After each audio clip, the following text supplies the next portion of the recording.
Why would your name be redacted if you're not a victim? Like, this is what's crazy about all this. Like, how come you redact some people and you don't redact other people? Like, what is this? This is not good. None of this is good for this administration. It looks terrible. It looks terrible. It looks terrible for Trump when he was saying that none of this was real. This is all a hoax. This is not a hoax. Like, did you not know? Maybe he didn't know, if you want to be charitable. But this is definitely not a hoax. So there's two different problems that Donald Trump has when Joe Rogan started talking about this issue. Number one is the political damage that is done, and you're gonna see a lot more of that in the clips that we're about to show you. And number two is, my God, the details of these Epstein files are unbelievable. So there is a torture video that is referenced that Rogan was talking about. There's missing babies. So Jordan, why don't you tell us more about what Rogan said recently? So that clip is from yesterday's episode of the Joe Rogan Experience. And here's more of Rogan questioning why the names of powerful figures were redacted while some victims had their names exposed. It just keeps getting crazier and crazier and crazier and deeper and deeper. And so Rogan and Massey just released the names of these guys that had been redacted from the list. And one of them is what is his last name? Les Wexner. But these files, just what's come out so far, and the fact that they redacted men, these like powerful billionaire guys, their names were redacted. Like, there's one of them where he's talking about pandemic planning.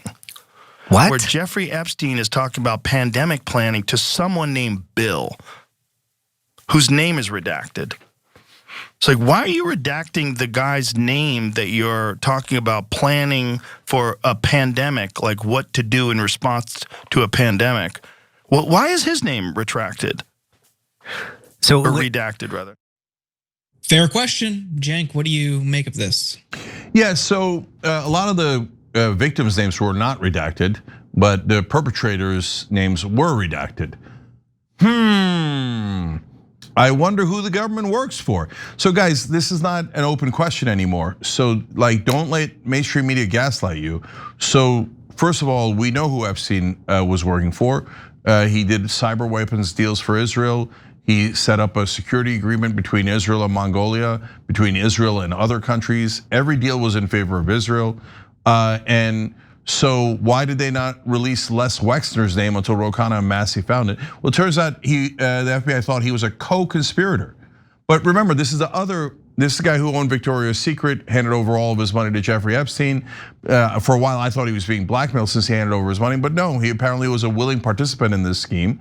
And also an enormous supporter of, you'll never guess, Mongolia? No, it turns out Israel, okay? And so our government has been hiding what Jeffrey Epstein's been doing and Ghislaine Maxwell for over 20 years. CIA knew about Epstein. In fact, they made a deal with Epstein in the 1980s in the middle of the Iran-Contra affair. So Epstein was one of the most powerful men on earth, and every deal he did was on behalf of Israel. So why do you think our government is redacting all of the criminals' names and trying to smear their victims? Because our government has been helping their government do this spying operation, blackmail operation inside this country for decades. I think, Jordan, I mean, we're gonna talk about torture videos here in a second and some of the guys behind it. And by the way, one of the guys is from the United Arab Emirates.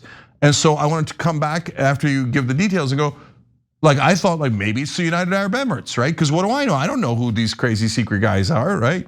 But I'll tell you why it's not likely to be them as the main culprit, although this guy that we're about to tell you about was terrible.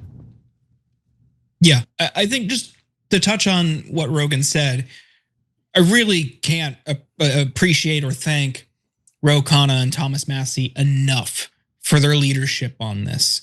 A rare bipartisan agreement that is leading to a monumental moment in our country's history. One for transparency at a time totally defined by secrecy. So appreciate them and their continued fight for transparency. I was talking to my wife last night because it just, you watch that Bondi hearing and you see just how defiant she was. And then you see Massey in there pulling the covers off the names, pulling the, the paper redactions to show how absurd it was that they tried to hide these people while leaving the victims' names totally unredacted. That was a deliberate attempt to try to intimidate these victims. It's disgusting. And I was joking to my wife, like, I'm worried about Thomas Massey's life. Like at this point, he is just so defiant.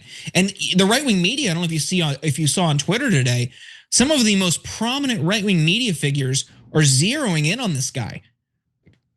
I don't know, he tweeted out jokingly, maybe half jokingly, I'm not suicidal, I'm in good health, I'm a good swimmer, like all of this stuff. Like, yeah, there's a part of it that worries about his well-being. I know a lot more about that stuff, and I've experienced some of that stuff, so I don't want to get too deep into it. But first, let me just double down on what you're saying. Ro Khanna and Tom Massey in this regard are absolute American heroes. We would not have seen these files if it wasn't for the heroic work of Ro Khanna and Tom Massey.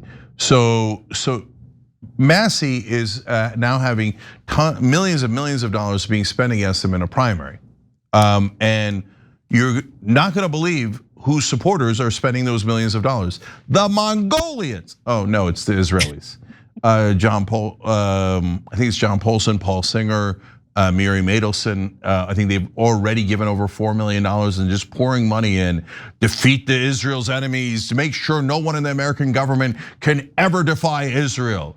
So there's an Israeli mafia inside this country, and that's why, yeah, I've said it too. I'm not suicidal. In fact, off air, I'm the happiest guy you'll ever meet because we're worried. Weird things keep happening to critics of Israel. Every time you ring the bell below, an angel gets its wings.